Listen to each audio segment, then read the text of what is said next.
কথা একটা, ভোট ধানের শীষে দিতে হবে, অন্য কোনো আলাপ নাই।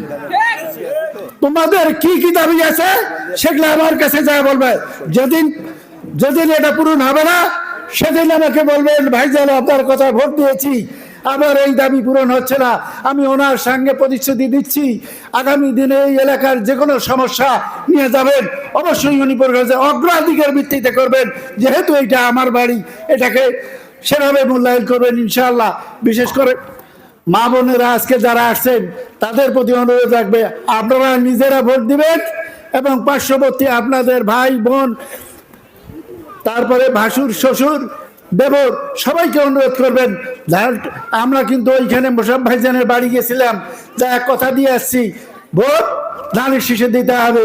যদি না দেয়, এলাকায় যদি ভোট কম পায় তাহলে কি হবে? দুর্নাম কার হবে রে ভাই? এইটা কি আমার দুর্নাম হোক, এটা চান আপনারা? তাই আমি